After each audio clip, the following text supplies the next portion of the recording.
Bismillahirrahmanirrahim.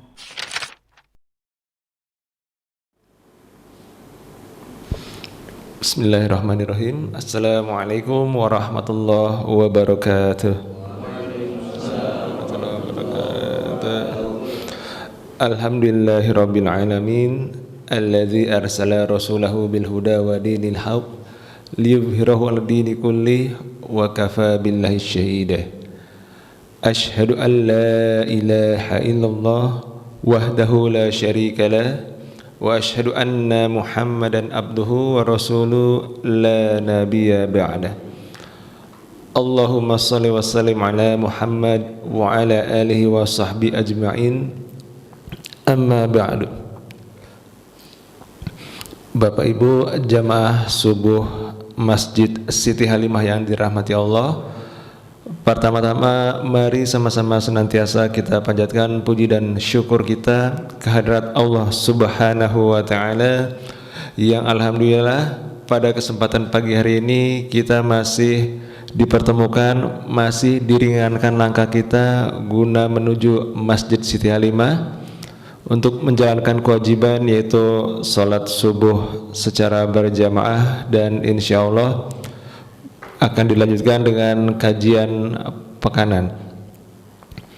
Salawat dan salam semoga senantiasa tercurahkan kepada junjungan kita Nabi Muhammad sallallahu alaihi wasallam beserta para sahabat, keluarga dan para pengikutnya yang terus istiqomah dalam menjalankan ajaran Islam hingga yaumil akhir nanti. Bapak Ibu yang dirahmati Allah, untuk Sabtu pagi hari ini kita akan kembali melanjutkan kajian bersama dengan Pak Ustadz Dr. Ahmad Badruddin Asli LCMA terkait materi tafsir. Dan jika bulan lalu kita masuk pada surat Al-Kautsar, hari ini kita akan membahas surat Al-Ma'un. Karenanya mari sama-sama kita awali dengan membaca lafaz basmalah. Bismillahirrahmanirrahim. Dan untuk selanjutnya kami persilakan kepada Pak Ustadz. Bismillahirrahmanirrahim. Assalamualaikum warahmatullahi wabarakatuh. Alhamdulillah wassalatu wassalamu ala rasulillah wa ala alihi wa sahbihi wa wala ba'du. Al-mukarramun jamaah Masjid Siti Halimah yang kesemuanya, pagi ini mudah-mudahan kita semua senantiasa dirahmati dan disayangi Allah Subhanahu wa taala. Pagi ini kita akan mengkaji surat Al-Ma'un. Sebelumnya mari kita baca bersama-sama surah ini. Semoga Allah membuka hati kita untuk dapat memahami surah ini dengan baik. A'udzu billahi minasy syaithanir rajim.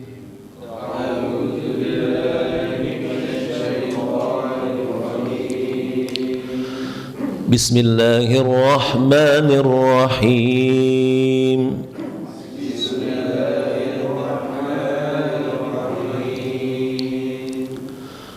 أرأيت الذي يكذب بالدين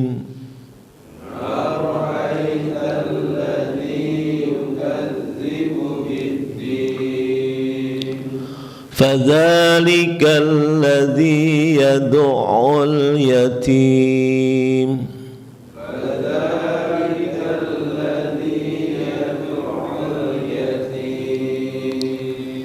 ولا يحض على طعام المسكين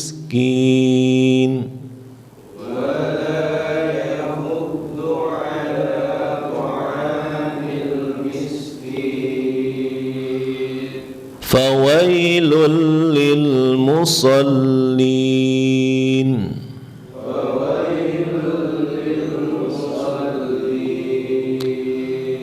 الذين هم عن صلاتهم ساهون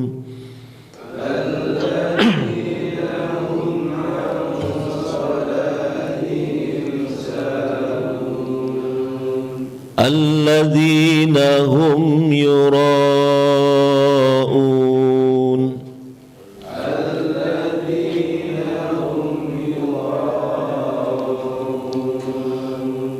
wa yamna'unal ma'un.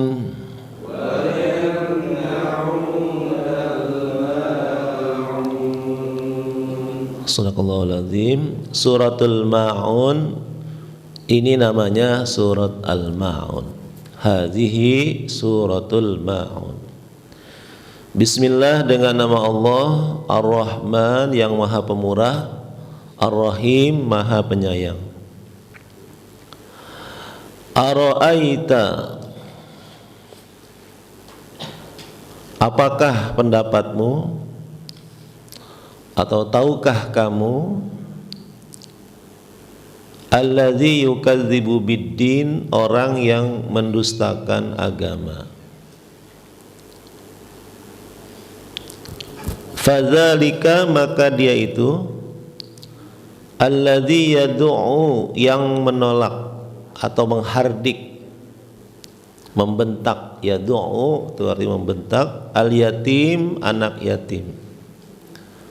Wala yahuddu, dan tidak menganjurkan, ala ta'amil miskin, memberi makan orang miskin. Fawailun, maka celakalah atau neraka wail, lil musallin, bagi orang-orang yang sholat. Lil musallin, bagi orang-orang yang sholat. Alladzina hum, yang mereka itu, an sholatihim, dari sholat mereka, sahun, lalai. Sahun, lalai. Alladzina hum, yang mereka itu, yura'un, berbuat riya. Yura'un, berbuat riya. Wa yamna'unal ma'un, dan menolak al-ma'un, memberi bantuan. Barang yang sepele, yang sedikit. Wa yamna'unal ma'un, ya. Surah ini namakan disebut surah Al-Ma'un karena ada kata-kata Al-Ma'un di akhir surah ini, ya. Biasanya surah itu dinamakan dengan sesuatu yang populer atau sesuatu yang menonjol dalam surah itu. Arti Al-Ma'un itu barang, ya, barang, materi, barang yang kecil, yang sepele. Misalnya Al-Ma'un itu seperti perabot rumah tangga, ya, yang kecil-kecil, ya. Seperti martil, itu Al-Ma'un. Pisau dapur, itu Al-Ma'un. Tangga, ya, buat naik, itu Al-Ma'un. Kalau makanan itu Al-Ma'un seperti garam, itu Al-Ma'un. Alat-alat buat menjahit, misalnya jarum, itu Al-Ma'un. Gergaji, ya, itu Al-Ma'un.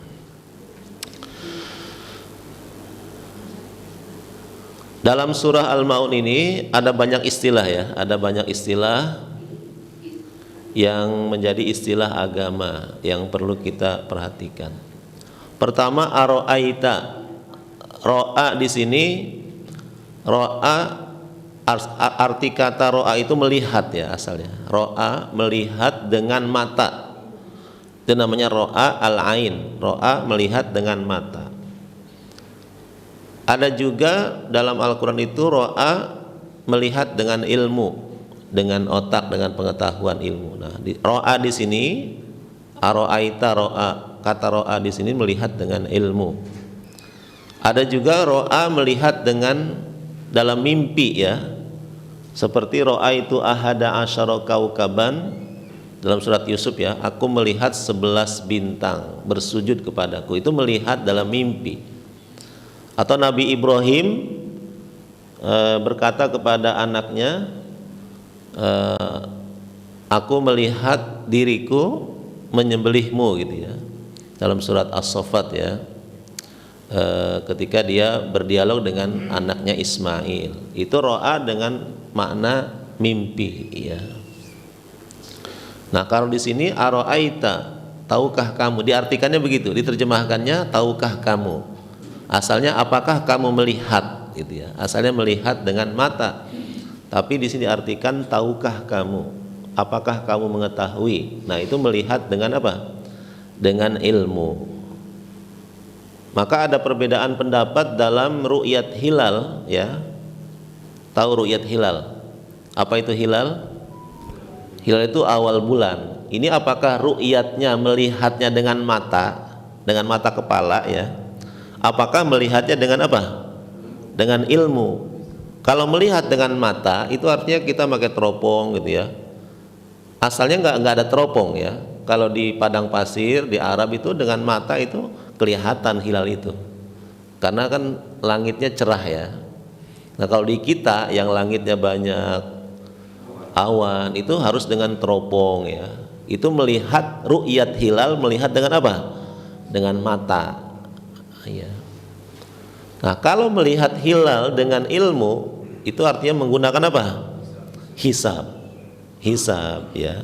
Maka hadis Nabi yang mengatakan sumu li ru'yatihi wa aftiru li ru'yatihi. Awalilah puasa Ramadanmu dengan melihat. Nah, melihat di situ apakah dengan mata atau dengan apa?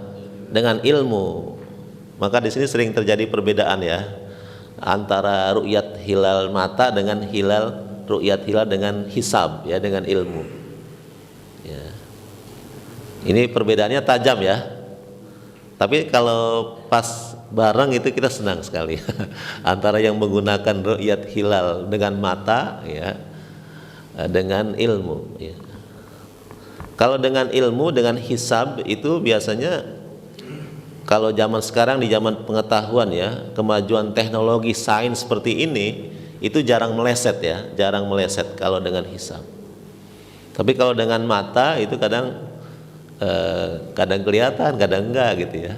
Kadang juga disesuaikan dengan kepentingan protokol ya, protokoler. Presiden harus sholat hari Ahad ya, itu udah Idul Adha-nya.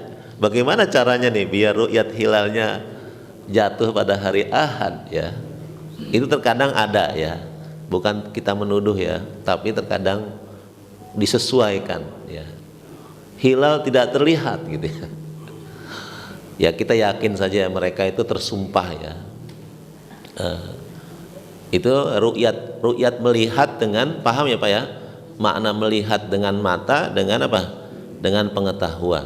Ya. Keduanya dibenarkan. Ya silahkan saja. Mau menggunakan hisab, pengetahuan atau menggunakan mata. Karena memang Rasulullah SAW sendiri juga membenarkan ya, membenarkan. Kalau fa'in gumma alaikum, kalau nggak terlihat, nah itu maka fa'akmilul iddah, sempurnakan bilangan itu menjadi 30. Nah, itu menggunakan hisab ya. Kemudian biddin, ad-din itu diterjemahkan dalam bahasa kita dengan agama ya, ad-din, orang yang mendustakan agama. Din itu sudah dibahas di surat Al-Kafirun juga ya. Diterjemahkan dalam bahasa Indonesia agama. Orang yang beragama itu adalah orang yang mempercayai adanya hari pembalasan, hari perhitungan. Asal kata din itu balasan, artinya balasan. Kalau dengan fathah dain itu artinya hutang, karena hutang harus dikembalikan ya, harus dipulangin tuh. Kalau din itu artinya balasan. Maliki yaumiddin, apa arti maliki yaumiddin? Yang menguasai, Allah yang merajai hari pembalasan. Nah, itu bukan hari agama ya, itu hari pembalasan, yaitu hari kiamat. Ya, kenapa agama itu disebut din? Karena orang yang beragama itu orang yang percaya bahwa amal-amalnya akan dibalas. Ya. Orang yang meyakini bahwa amal-amalnya di dunia ini segala perbuatannya baik perbuatan yang baik atau perbuatan yang buruk itu akan mendapatkan balasan, pahala atau dosa atau siksa ya. Jadi orang yang beragama itu orang yang meyakini bahwa kebaikan-kebaikannya dia di dunia ini akan mendapatkan pahala nanti di akhirat, atau sebaliknya kejelekan-kejelekannya, perbuatan buruknya akan mendapatkan dosa atau mendapatkan siksa di akhirat nanti ya. Itu asal kata ad-din ya. Fadzalikal ladzi yad'ul yatim. Al yatim, yang dimaksud dengan yatim ini sudah menjadi bahasa kita juga, yatim ya. Yatim itu adalah orang yang meninggal ayahnya meninggal. Tapi ada syaratnya, wa huwa shaghir, dia masih apa? Masih kecil ya. Kalau ayahnya meninggal dia udah tua bangka, itu bukan yatim ya. Kalau yatim diartikan ayahnya meninggal, ya kita semua nih kebanyakan yatim ini ya. Mayoritas yatim. Tapi yang dimaksud yatim di sini adalah man mata abuhu wa huwa shaghir. Orang yang meninggal ayahnya dia masih kecil, bukan ibunya, ayahnya. Kenapa ayah? Karena ayah itu tulang punggung ya, tulang punggung. Dalam bahasa agama kita, ayah itu yang bertanggung jawab memberi nafkah, memberi uang jajan, memberi uang saku, membeli bahan pakaian, menyediakan tempat tinggal dan sebagainya. Ayah itu yang sangat penting peranannya dalam tumbuh kembang seorang anak. Maka ketika sang ayah meninggal, yatim ini ya kehilangan yang memberi dia nafkah, yang memberi uang jajan dan sebagainya. Jadi yatim itu disebut yatim wa huwa shaghir sebelum balik, sebelum mencapai usia balik atau mencapai usia dia berkemampuan untuk mandiri, itu disebut dengan yatim. Wala yahudu al miskin. Al miskin, nah, al miskin, siapa yang disebut dengan orang miskin? Ini juga jadi bahasa Indonesia ya, bahasa kita ya. Al miskin itu dari kata sakana, sakinah sama. Sakana, sakinah, sikin. Kalau sikin itu apa? Pisau ya, sikin itu pisau. Kalau sakana, sakinah, apa arti sakinah? Sering mendengar ya kata-kata sakinah. Ya, sakinah mawaddah warahmah. Sakinah itu artinya tenang, sakinah. Kalau miskin, sebenarnya miskin itu orang yang apa? Orang yang tenang sebenarnya, miskin itu. Tenang. Karena nggak punya duit ya, dia mau belanja, mau kemana nggak punya. Tenang aja diem ya. Anteng ya di rumah miskin itu ya. Asal kata miskin itu orang yang tenang sebenarnya ya, miskin ya. Nah, miskin itu menjadi terminologi agama kita. Ada miskin, ada fakir. Ini dibedakan ya Pak ya, harus dibedakan miskin dengan fakir. Apa perbedaan miskin dengan fakir? Ya, kalau miskin itu orang yang ya punya pendapatan sebenarnya, tapi pendapatannya tidak memadai, ya, tidak mencukupi. Itu namanya apa? Miskin. Ya, misalnya pendapatannya 50.000 sehari, anaknya 4, istrinya 2, ya mana cukup ya? Mana cukup itu ya, pendapatannya 50.000 ya, agak cukup ya, nggak memadai gitu ya. Cukup nggak 50.000 ya? Cukup ya. Nah itu miskin ya, itu miskin ya. Miskin itu kategorinya pendapatannya tidak apa? Mencukupi kebutuhannya, itu miskin. Nah, kalau orang fakir sama sekali nggak punya pendapatan, itu fakir ya, nggak punya pendapatan, nggak punya penghasilan, fakir.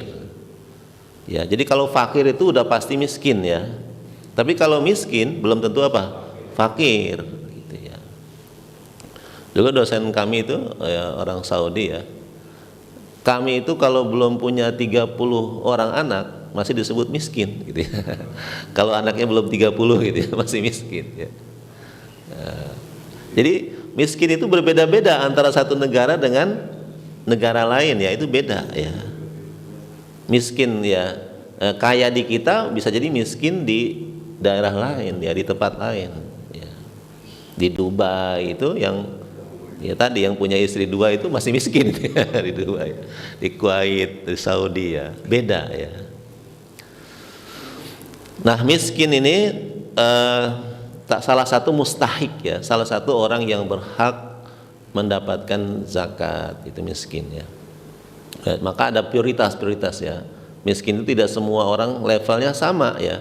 Ada prioritas, ada yang lebih didahulukan, yang mana gitu ya. Kalau memang dana zakatnya itu terbatas. Kemudian lil musallin, musalli, orang yang sholat itu disebut musalli. Kalau saya sholat usolli, ya maka ada istilah usolli fardhus subhi, itu aku sholat subuh, usolli namanya. Kalau yang melakukan sholat namanya apa? Musolli. Kalau perbuatannya sholat itu perbuatannya. Kalau musolli itu orang yang melakukan sholat.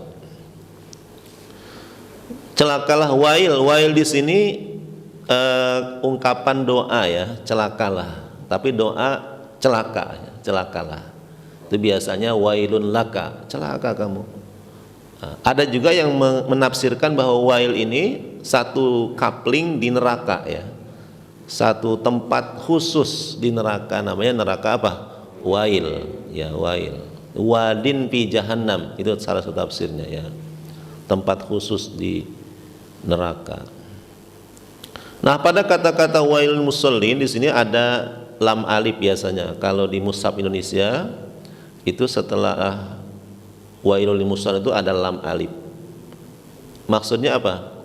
Maksudnya itu wakaf hasan sebenarnya. Kita tidak boleh qata di situ. Tidak boleh menghentikan bacaan. Fawailul lil musallin, sadaqallahul azim. Enggak boleh itu, haram hukumnya.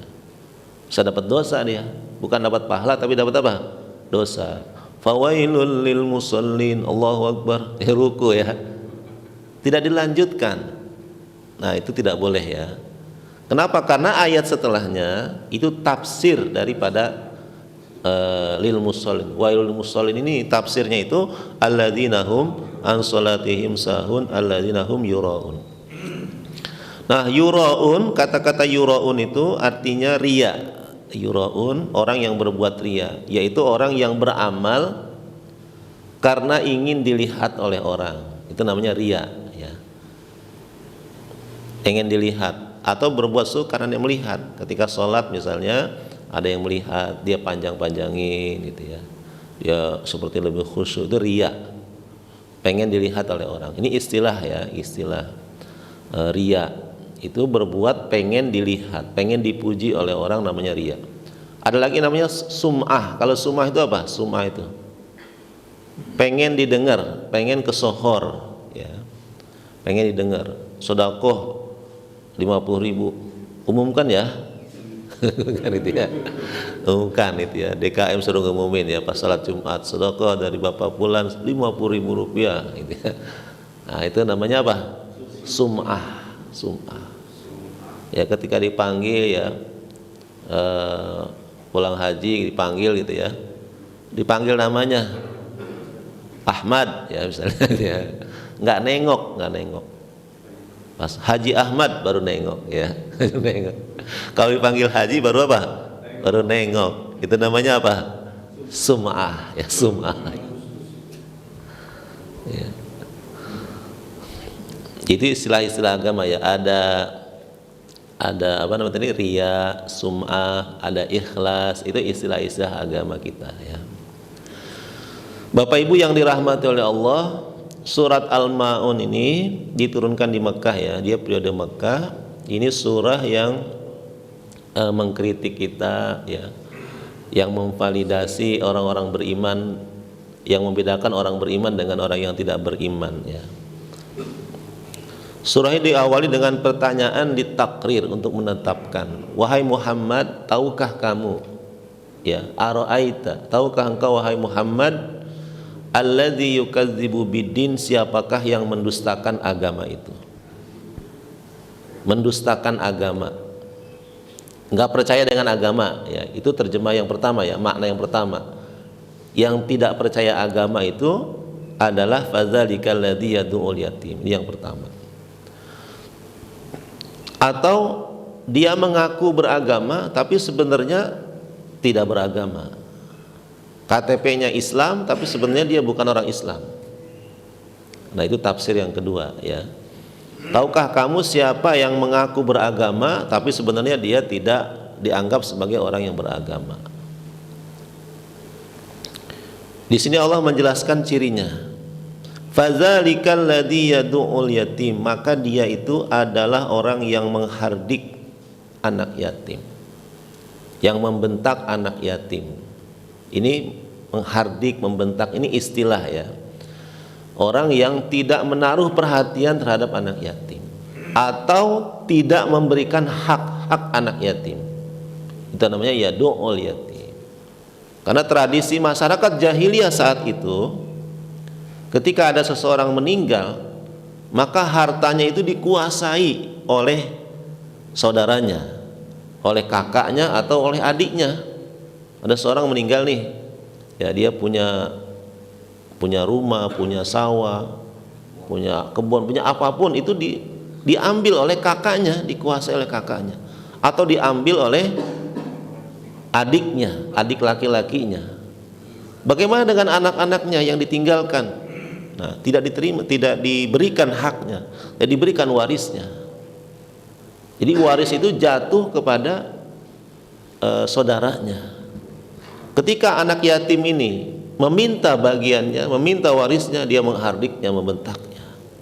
Itu namanya yad'ul yatim, tidak memberikan haknya.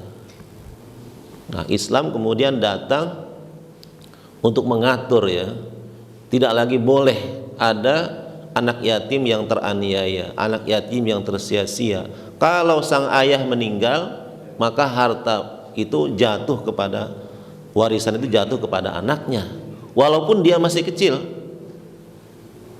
Ya, tentu ketika dia masih kecil, ini saudaranya hanya berhak untuk mengelola hartanya, hanya berhak mengelola. Tapi kalau dia sudah besar, yatim itu sudah besar, harus diberikan harta itu, nggak boleh ditahan.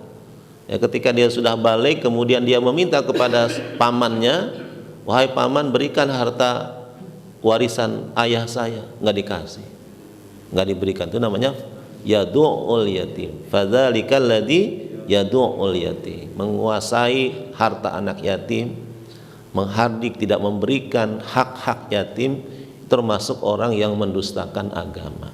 Fadzalikal ladzi yad'ul yatim. Dalam agama kita, menaruh perhatian terhadap anak yatim ini menjadi suatu kewajiban ya. Bahkan Nabi menjanjikan, ana wa kafilul yatim, saya bersama orang yang mengurus yatim itu hakaza. Beliau mengisyaratkan seperti dua jari ini, sangat dekat. Fil jannah, dia akan bersamaku di surga. Ya, asyara bis sababati wal wusta. Dia akan bersamaku di surga. Ya, Nabi menjanjikan untuk para pengelola atau para pengurus yatim yang memberikan hak-hak yatim, mereka akan bersama Rasulullah SAW di surga. Ya. Kenapa yatim begitu diperhatikan? Ya. Karena yatim ini tadi adalah orang yang meninggal ayahnya, meninggal ayahnya yang memberikan dia nafkah, memberikan dia uang jajan, yang memberikan dia tempat tinggal, penghidupan dan sebagainya. Ketika sang ayah meninggal, maka kepada siapa lagi anak ini akan meminta ya? Kepada siapa lagi anak ini akan mendapatkan perlindungan kalau bukan kepada kita kaum muslimin yang masih hidup?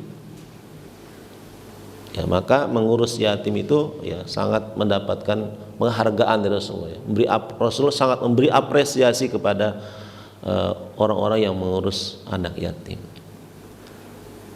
Dan juga karena yatim ini adalah anak-anak mujahid, anak-anak para pejuang, orang-orang yang berjuang di jalan Allah. Ketika syahid, ketika meninggal dunia, meninggalkan apa di belakang mereka? Meninggalkan anak-anak di rumah, anak-anak yang terkadang mungkin masih kecil. Nah, ketika mujahid ini meninggal, kemudian bagaimana dengan anak-anaknya?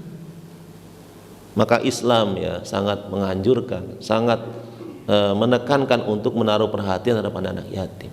Kalau mujahid ini yakin ketika dia meninggal anak-anak yatimnya akan diurus oleh kaum muslimin yang lain yang masih hidup, maka dia akan apa? Dia akan semangat dalam berjuangnya. Dia tidak akan bersedih ya, tidak akan ragu untuk berjihad, untuk berjuang di jalan Allah. Tapi kalau dia khawatir nanti anak-anaknya akan tersia-sia, tidak ada jaminan agama bahwa anak-anak yatimnya akan terpelihara, maka bagaimana orang akan berani berjihad ya, akan berani berperang di jalan Allah kalau kemudian anak-anak yatim mereka tersia-sia ya, maka menaruh perhatian terhadap anak yatim ini menjadi prioritas agama ya, menjadi prioritas ajaran agama kita. Maka berusahalah kita, kalau kita ingin meneladani Rasulullah ya, kita bisa menyantuni yatim. Kalau tidak bisa menyantuni sendiri ya, secara fardi, kita berjamaah kita bisa. Ya, misalnya jangan sampai di lingkungan kita, di RT kita ini ada anak yatim yang tidak sekolah gitu ya. Atau di lingkungan RW atau di lingkungan kelurahan ada paguyuban, ada perkumpulan yang apa? Yang mengurus anak yatim. Kalau kita tidak mampu sendirian ya, tidak mampu sendiri menyantuni atau tinggal bersama kita dan sebagainya, kita biaya. Kalau kita secara pribadi kita tidak mampu, tapi kalau kita rame-rame, yaitu kita mampu, kita bisa insya Allah. Dan itu pun mendapatkan pahala menyantuni anak yatim. Ya. Jadi orang yang menyia-nyiakan anak yatim, orang yang tidak peduli, tidak menaruh perhatian terhadap yatim, itu termasuk orang yang sesungguhnya mendustakan agama. Walaupun dia mengaku muslim ya, tapi tadi ya tidak peduli, tidak menaruh perhatian, ada anak yatim di sampingnya, di tetangganya, sama sekali tidak peduli. Itu termasuk orang fadzalikal ladzi yad'ul yatim ya.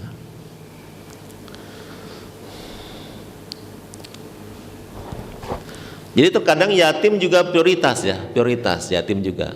Kalau yatim ini misalnya anak pejuang agama ya, misalnya ada la qadarullah ya, ada ustadz gitu ya, meninggal, terus anaknya masih kecil-kecil, itu harus menjadi perhatian jamaah ya, menjadi perhatian kita.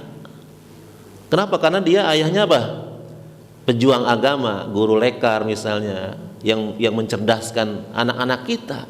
Ketika dia meninggal, ini harus menjadi prioritas kita ya, ketimbang yatim yang misalnya ayahnya mohon maaf preman misalnya gitu ya, koruptor misalnya, itu beda ya. Yatim juga ada prioritas ya, atau ayahnya artis misalnya gitu ya, itu bukan yatim prioritas ya. Jadi yatim juga ada prioritas ya. Kecuali dana kita memadai ya, dana kita berlimpah banyak. Ya ini dananya cuma sedikit. Udah yatim yang prioritas ya. Itu anak pejuang ini ya. Fadzalikal ladzi yad'ul yatim.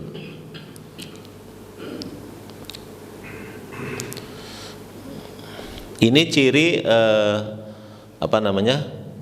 pendusta agama. Jadi kalau mau tidak mau ya, kalau kita ingin ya diakui oleh Allah sebagai orang yang beragama sesungguhnya, kita harus menaruh perhatian terhadap yatim.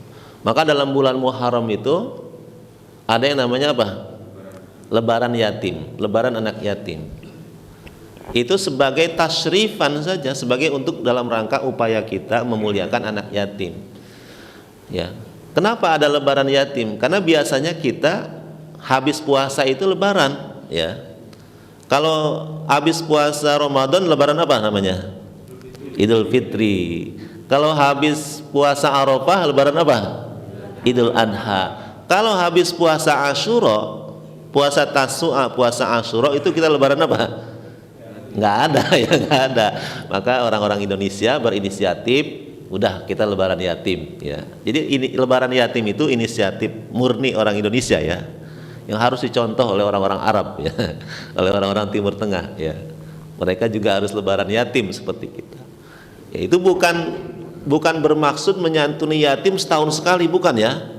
Hanya setahun sekali ya. Pas hari Asyura itu yatim disantuni ya.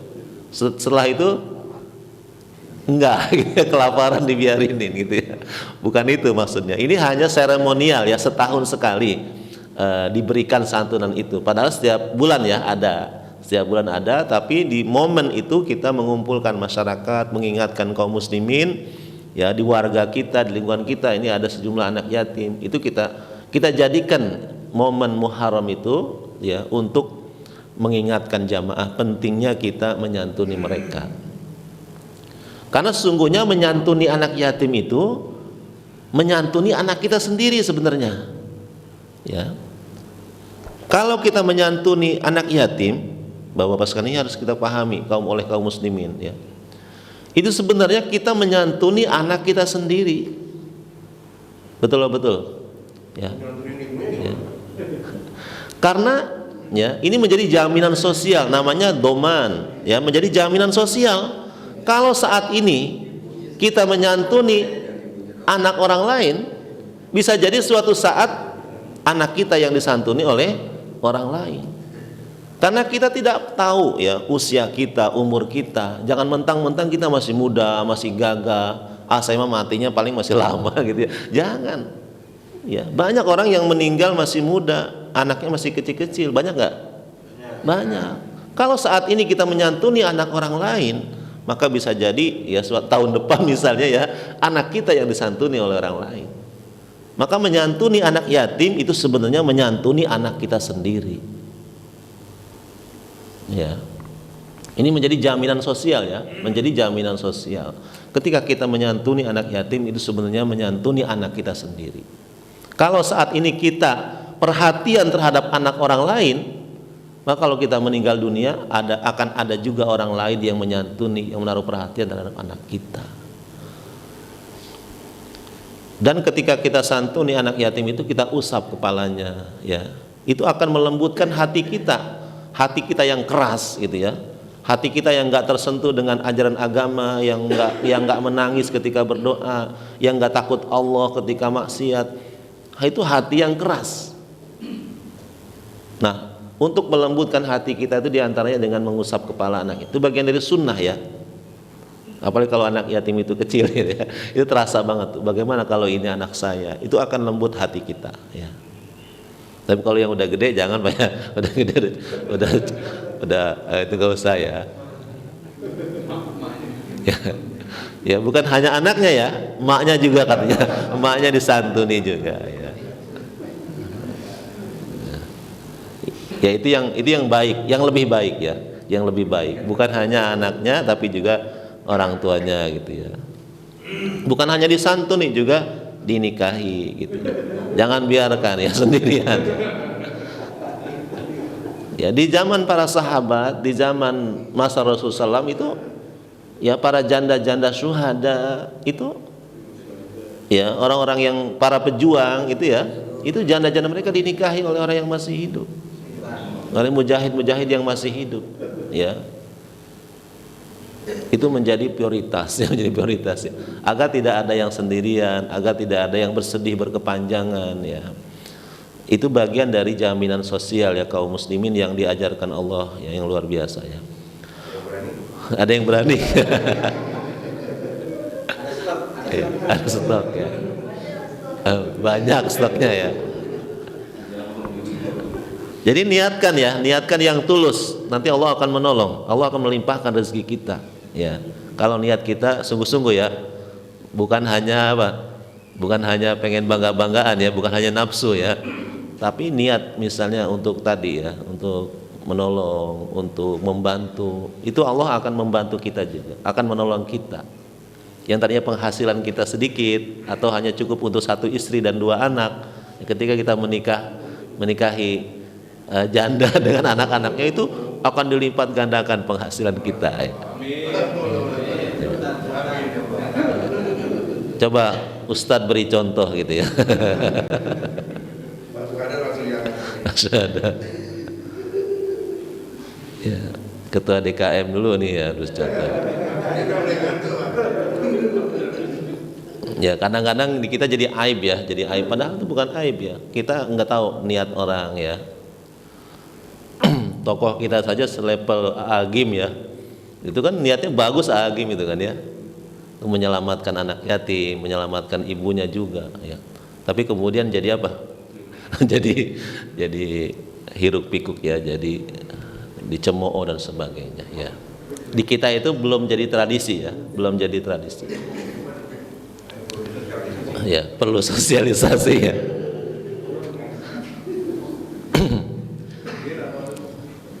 Wala yahuddu ala ta'amil miskin. Juga orang yang mendustakan agama itu ya tidak menganjurkan orang memberi makan orang miskin, menghalang-halangi bahkan ya. Jadi kalau kita punya kelebihan harta, punya kelebihan rezeki, berbagilah kepada orang-orang miskin. Berbagilah kepada orang yang membutuhkan bantuan kita ya. Terkadang ada orang miskin itu yang dia itu miskin tapi iffahnya dia itu menahan diri dari meminta-minta. Itulah miskin yang prioritas, yang lebih dahulu kita perhatikan, yang kita berikan bantuan kita. Sebenarnya dia nggak punya duit, dia nggak punya, tapi dia nggak minta-minta. Kalau dia nggak punya makanan, dia puasa gitu ya. Itu miskin yang tenang, itu miskin yang tenang, miskin yang menerima rezeki dari Allah ya, walaupun tidak memadai, tidak mencukupi. Maka kebanyakan penghuni surga itu adalah orang-orang miskin ya. Maka Nabi berdoa agar dikumpulkan bersama orang-orang miskin, karena Nabi melihat langsung di surga. Ketika Nabi melihat dalam peristiwa Isra Mi'raj ya, beliau melihat bahwa kebanyakan penduduk surga itu adalah orang-orang miskin. Ra'aitu aktsara ahli jannah al-masakin. Aku melihat mayoritas penduduk surga itu adalah orang-orang miskin.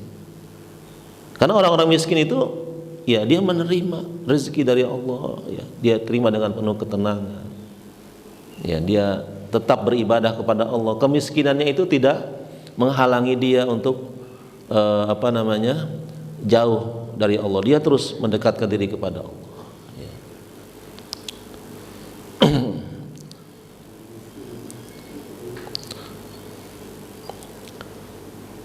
Kalau orang kaya itu masuk surga itu banyak nyangkut-nyangkutnya ya, karena akan ditanya itu dari mana kekayaannya, duitnya dari mana ya, duitnya dari mana, itu akan ada banyak pertanyaan.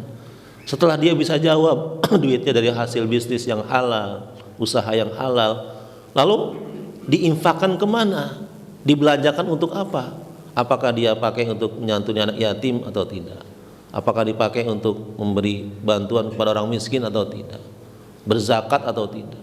Itu banyak pertanyaan. Jadi orang kaya itu susah ya masuk surganya, nyangkut dulu ya. Hisabnya panjang ya, hisabnya panjang. Ya. Jadi pengen jadi orang kaya apa pengen jadi orang miskin ya? Ya. Wala yahuddu ala ta'am miskin ya.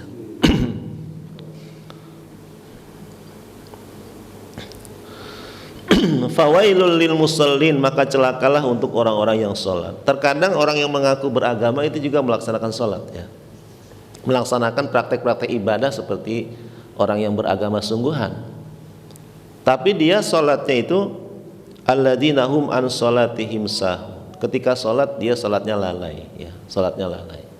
Inilah orang sholat yang celaka ya. Bukan semua orang yang sholat itu celaka, enggak. Kalau fawailul lil musallin ini orang nggak ada yang mau sholat ya, celaka, neraka. Kalau sholat neraka ya.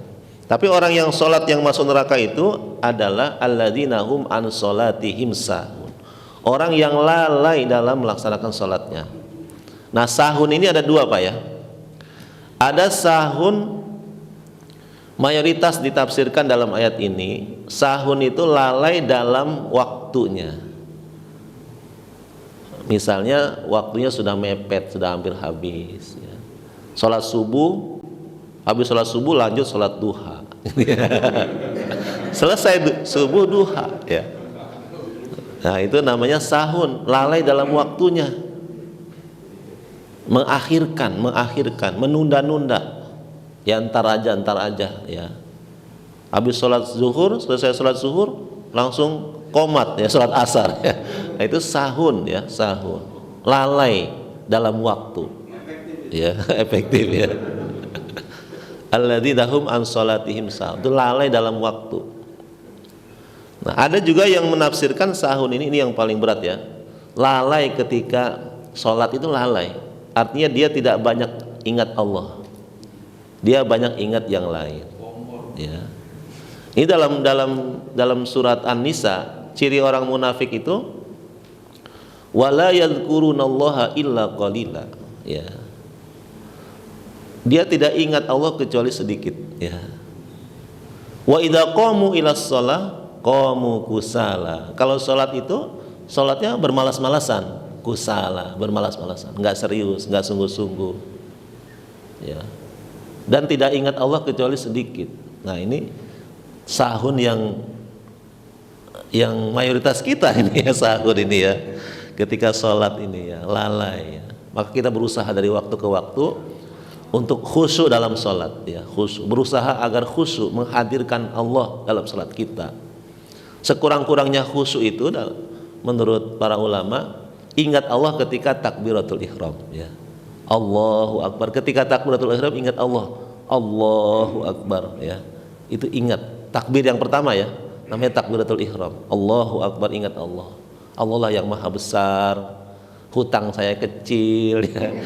Yang lain semua kecil ya, jabatan kecil, apapun kecil ya. Popularitas kecil, yang besar itu Allah ya. Jadi ketika sholat itu hanya ingat Allah, mengagungkan Allah ya, membesarkan Allah, tidak membesarkan yang lain ya. Habis sholat ingat, wah ntar Pak RT ke rumah gitu ya. Membesarkan Pak RT akhirnya sholatnya ya. Jadi itu sekurang-kurangnya khusyuk ya, ingat Allah ketika takbiratul ihram. Itu khusyuk yang paling kecil ya. Yang bagusnya sepanjang sholat kita ingat Allah ya. Maka dianjurkan kita sholat berjamaah agar kita kuat ya, agar kalau setan mengganggu kita ya, kita kembali, kita ingat Allah ya. Coba kalau kita sholat sendirian itu kebanyakan ingatnya, kebanyakan lupanya Pak, kebanyakan lalainya ya kita ya ketika sholat sendirian, karena memang setan itu mengganggu kita saat kita sholat ya. Dan orang itu mendapatkan pahala sholat itu sesuai dengan seberapa banyaknya dia ingat Allah ya.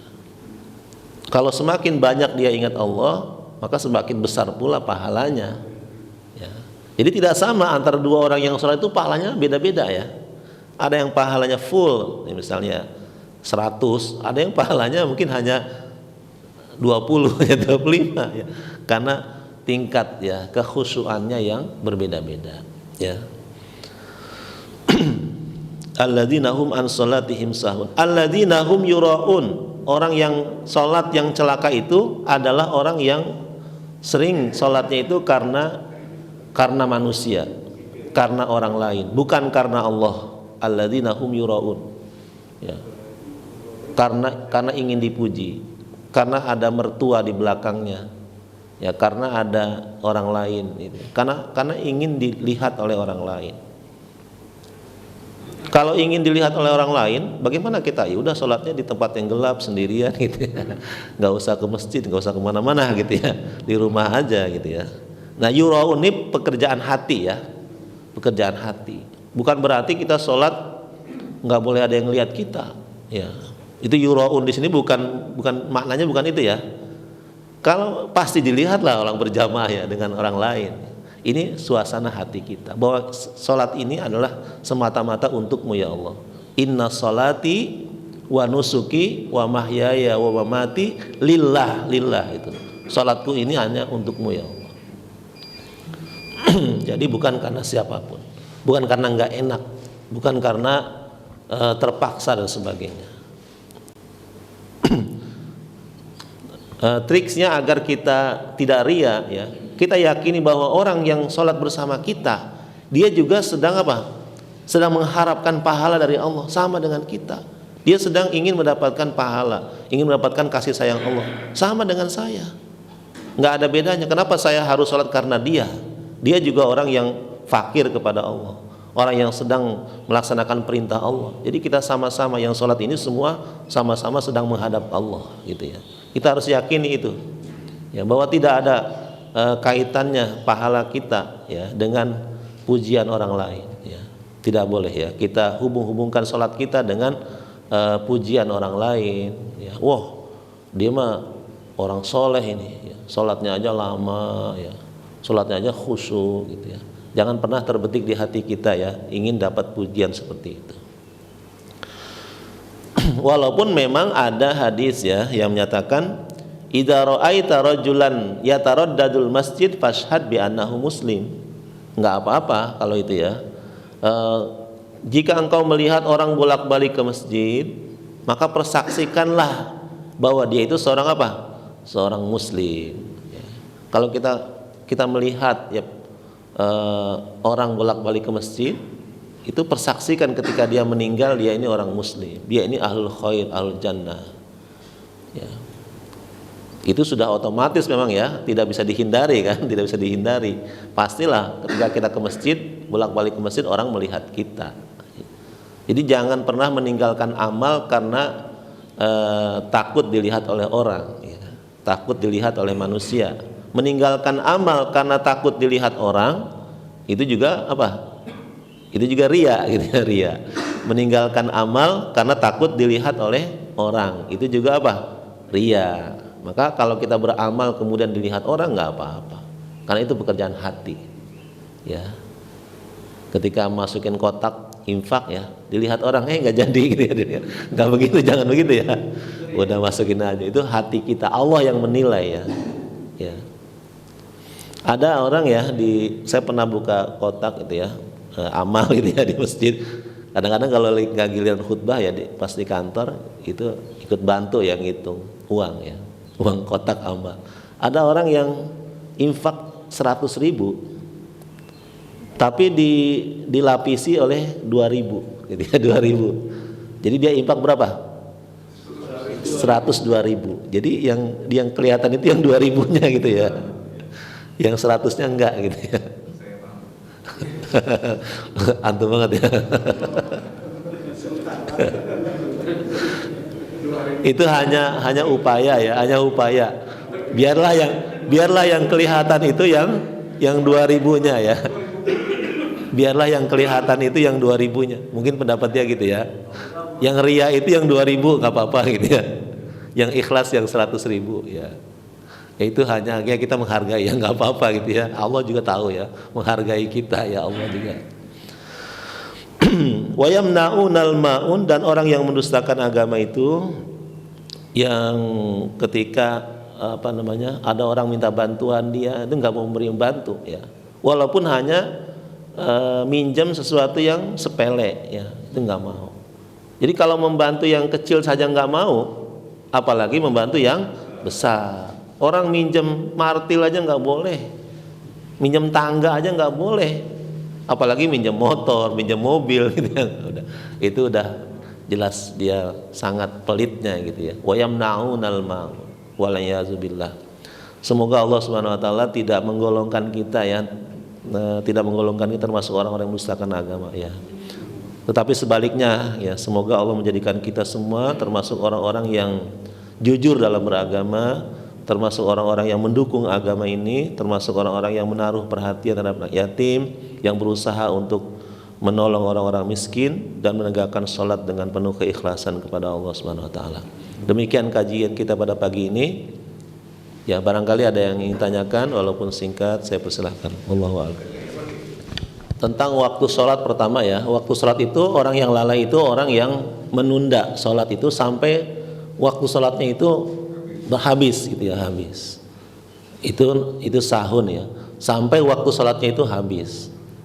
Atau dia sholatnya di rakaat pertama itu masih ada waktu, tapi rakaat kedua udah habis. Ya, itu termasuk yang sahun dalam waktu ya. Nah, kalau sholat di akhir waktu itu boleh ya, boleh.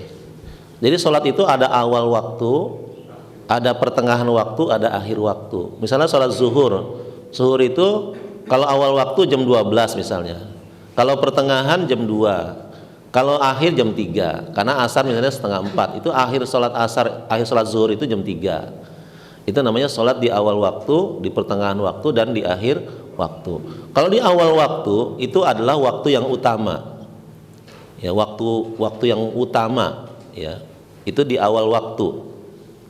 Itu ya waktu terbaik kita melaksanakan sholat ya, waktu terbaik. Kalau yang di pertengahan itu waktu pilihan ya, waktu pilihan. Kalau akhir waktu itu waktu wajib, waktu wajib. Kalau sudah akhir waktu wajib kita sholat segera, nggak boleh tunda-tunda. Itu waktu wajib, itu waktu akhir. Jadi kalau kita, kenapa sholat di awal waktu itu lebih utama, lebih besar pahalanya? Karena kita tidak menjamin umur kita akan sampai asar. Kalau jam 12 kita sudah zuhur, segera kita salat zuhur. Karena kita nggak tahu apakah usia kita akan sampai jam 3 sore apa enggak gitu ya. Tidak ada yang menjamin kita akan terus hidup sampai sore, sampai menjelang asar, nggak ada. Maka ketika sudah masuk waktu zuhur, segera kita salat zuhur. Ini usahakan kita sholat di awal waktu ya. Kalau ternyata sholat di awal waktu tidak memungkinkan, ya ada ancaman ganjil genap misalnya gitu ya. Nah, ini kan membahayakan nih, ya, membahayakan kantong kita. Maka boleh kita sholat di pertengahan jam 5 ya, atau setengah 6. Itu sudah wajib kalau setengah 6 itu. Segera, nggak boleh ditunda-tunda. Jangan sampai masuk waktu maghrib baru sholat asar. Termasuk sahun dalam waktu. Jadi waktu sholat itu ada waktu ada waktu pilihan. Kita meeting, rapat misalnya, sebaiknya ketika azan zuhur kita hentikan. Tetapi karena ini tanggung misalnya, akhirnya kita sholat zuhurnya jam setengah 1, jam 1 ya. Biasanya kalau di pesantren kami itu di Bogor itu kalau sholat zuhur jam 1 ya, sholat zuhur dipastikan jam 1. Kenapa? Karena kalau mengikut waktu terkadang zuhur itu jam 12, kadang jam 12 kurang, jam 12 lewat. Jadi kalau sholat di pesantren itu kan harus waktunya harus tidak berubah-ubah. Pokoknya azan jam 12, azan zuhur, tapi nanti sholat zuhurnya jam 1 gitu ya. Atau sholat isya, kalau isya itu jam 8 ya, jam 8 itu kalau di pesantren itu seperti itu ya. Walaupun azannya misalnya setengah 8, tapi nanti sholatnya jam 8. Nanti jadi semua persiapan itu tidak ada alasan santri yang ketinggalan, tuh nggak ada, karena waktunya sudah jelas ya, sudah pasti. Jadi kita dalam hal ini punya keleluasaan ya. Allah mencatat kita, Allah mengetahui kita. Tetapi itu jangan menjadi kebiasaan kita sholat di akhir waktu ya. Mana tahu kita ketika sampai Depok ternyata sudah maghrib, ternyata ada kemacetan di jalan. Ketika ada kesempatan untuk mampir di masjid, kalau kita bawa kendaraan sendiri, segera kita mampir. Kalau kita naik kereta di stasiun ada musola, segera kita mampir ya untuk sholat ya. Jangan kita melalaikan kewajiban kita kepada Allah ya. Jangan karena dunia akhirnya kita hilang akhirat kita, hilang ya kebahagiaan akhirat kita. Ya kalau sholat misalnya ingat sesuatu, itu Nabi ketika sholat ingat sesuatu. Pernah Nabi ketika selesai sholat langsung pulang. Biasanya kan Nabi sholat zikir ya, sholat zikir. Ini enggak, habis sholat langsung apa? Langsung pulang. Ketika itu sahabat bertanya, kenapa engkau begitu ya Rasulullah? Habis sholat langsung pulang. Karena ketika aku sholat tadi aku ingat ada dinar sedekah yang belum ditasarufkan, yang belum didistribusikan. Ya, jadi Nabi ingat ada dinar sedekah di rumahnya yang belum disalurkan. Ya, jadi kalau ketika sholat ingat duit, ya ingat apapun itu boleh ya. Bukan Nabi itu orang yang sholatnya paling khusyuk kan? Tapi Nabi ketika sholat itu masih ingat ya, masih ingat, ingat dunia, ingat uang. Jadi orang yang sholatnya khusyuk itu bukan orang yang nggak ingat apa-apa ya, bukan ya. Ketika sholat nggak ingat apa-apa. Jadi orang yang khusyuk itu tetap dia ingat Allah, juga tetap dia apa? Masih menyadari lingkungan di sekitarnya. Ya. Orang udah teriak-teriak, awas ada gempa apa gitu ya. Lagi sholat aja udah dia ketimpa ini mati akhirnya ya. Jadi orang yang khusyuk itu tetap dia ingat. Nabi kalau mendengar anak kecil nangis, itu sholatnya dipercepat. Ya. Tadinya mau baca Al-Baqarah, Alif Lam Mim, ya. Langsung ya langsung ruku ya, nggak usah ganti surah ya, nggak usah ganti surah ya. Alif Lam Mim ada yang nangis langsung ganti surah, Inna a'tainakal kautsar, nggak usah ya. Alif Lam Mim langsung aja Allahu Akbar gitu ya. Jadi boleh ya. Baru rakaat pertama wah imamnya baca Yasin ya, wah imamnya udah seuzon aja nih ya, wah Yasin panjang ini. Nggak taunya dia Allahu Akbar dia. Nggak apa-apa, sah salatnya ya, sah. Ya. Apalagi ini habis qomat misalnya, Habis qomat ingat kompor belum dimatiin, ya udah pulang. Itu kan belum sholat kan? Tapi balik lagi ya. Jangan sholat nggak jadi ya. Tanggung jawab ya itu ya. Bukannya lupa niat loh. Ada bukan lupa niat. Itu wajib ya, wajib ya. Bahkan boleh kita menghentikan sholat kita ya. Lagi sholat ya, misalnya kompor belum dimatiin di rumah, lagi sholat gimana ini ya? Wah bahaya ini ya, bisa kebakaran ya. Boleh kita hentikan sholat kita, kita kotok ya, kita kotok. Boleh kita hentikan kalau ada sesuatu yang membahayakan. Bahkan ketika kita sholat ada ular, kita lari pak, jangan diam gitu ya, lari ya, nggak boleh kita ta'arud ya lil khotor, membahayakan. Ada ular diam aja gitu ya. Dia sama-sama makhluk Allah ya. Kecuali tingkat kewalian kita ya, kita memang udah wali gitu ya. Enggak, kita udah wali gitu, wali ya. Ya udah wali itu beda, makom kita beda ya, beda. Kalau kita udah wali itu ularnya ikut sholat dengan kita gitu ya. Tapi kalau kita nggak yakin, anak mah bukan wali gitu ya, lari pak, lari, jangan diam aja. Ya. Nah, kalau gempa gitu, Ustaz, kita boleh? Iya boleh kita mengkotok, memutus sholat kita, boleh. Bahkan ketika kita sedang sholat di rumah, ada yang assalamualaikum, boleh kita mengeraskan bacaan kita. Boleh berkomunikasi dengan orang yang nggak sholat ya, agar orang itu berhenti ya menunggu kita. Ya, tapi jangan dipotong ya sholat kita ya, berhenti ya. Waalaikumsalam, bukain pintu dulu, nggak boleh ya. Kita keraskan sholat kita ya, agar orang yang datang ke rumah itu paham kita lagi sholat. Jadi boleh berkomunikasi dengan orang yang itu tidak termasuk kekhusyuan. Itu tidak berarti kita tidak ingat apa-apa ya, bukannya, tapi tetap kita ingat dengan di sekitar kita. Wallahu a'lam. Mungkin demikian kajian kita pagi ini. Mari kita berdoa kepada Allah. Bismillahirrahmanirrahim. Alhamdulillahirabbil alamin. Allahumma shalli ala Muhammad wa ala Muhammad.